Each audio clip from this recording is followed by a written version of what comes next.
বাংলাদেশ জাতীয়তাবাদী স্বেচ্ছাসেবক দল মৌলভীবাজার জেলা শাখার সিনিয়র যুগ্ম আহ্বায়ক ইসহাক চৌধুরী মামুনকে বহিষ্কার করায় বিক্ষোভ মিছিল ও সমাবেশ। দৈনিক মনুকণ্ঠ মৌলভীবাজার 2 সেপ্টেম্বর বিকেল 4 ঘটিকার সময় মৌলভীবাজার জেলা শাখার সিনিয়র যুগ্ম আহ্বায়ক ইসহাক চৌধুরী মামুনকে কোনো যৌক্তিক কারণ ছাড়া বহিষ্কার করায় বিক্ষোভ মিছিল ও সমাবেশ করেছে বাংলাদেশ জাতীয়তাবাদী স্বেচ্ছাসেবক দলের মৌলভীবাজার জেলা শাখার তৃণমূলের নেতৃবৃন্দ। মৌলভীবাজার পৌরসভার কাশীনাথ রোড থেকে একটি বিক্ষোভ মিছিল বের হয়ে সেন্ট্রাল রোড ওয়েস্টার্ন প্লাজার সামনে গিয়ে সমাবেশে মিলিত হয়।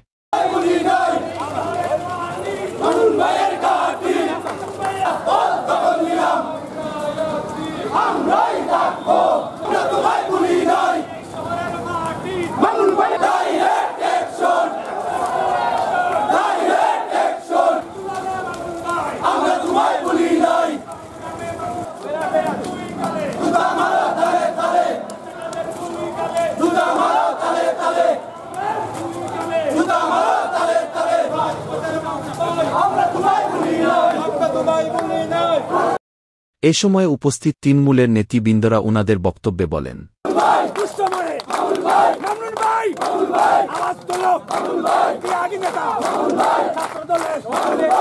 সুতরাং সাবধান করে বলতে চাই, অনতি বিলম্বে আমাদের কর্মী বান্ধব নেতা বান্ধব মামুন চৌধুরীকে তার প্রাপ্য সম্মানটুকু ফিরিয়ে দেওয়া না হলে আমরা কিন্তু এই দালালদের দাঁত ভাঙা জবাব দিব।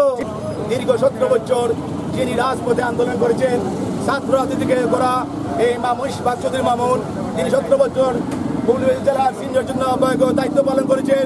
দুর্দিনে যিনি ছিলেন এই রাজনগর মৌলভীবাজার নাসির রহমানের নেতৃত্বে, যিনি এককভাবে স্বেচ্ছাসেবক দল মৌলভীবাজার একক দল সংগঠন হিসেবে তৈরি করেছেন। সেই মামুন ভাইকে জানি না কার ইশারায় কিভাবে হঠাৎ করে আজকে যখন দলের দুর্দিন সময় শেষ, তখন এই দালাল চক্ররা এই সুদিনে এসে আমাদের নির্যাতিত নেতা যিনি রাজপথে জুলাই আগস্টে রক্ত দড়িয়ে এই স্বৈরাচার শেখ হাসিনার বিরুদ্ধে আন্দোলন সংগ্রামে আমাদের স্বেচ্ছাসেবক দল রাজনগর উপজেলা নিয়ে ঝাঁপিয়ে পড়েছিলেন,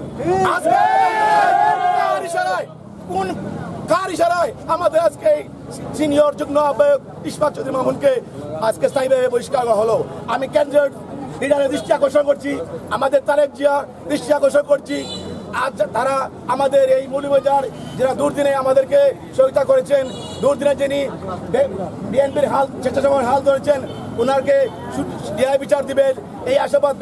বিগত দিনে যারা ফটো এডিটর করে সেন্ট্রালকে দেখিয়েছিল, এই আনাচে কানাচে যারা ফটো এডিটর করে সেন্ট্রালে পাঠাতো, 2-4 জন কর্মী নিয়ে যারা রাস্তায় থাকতো, তাদের মতো নেতারা মামুন চৌধুরী নয়।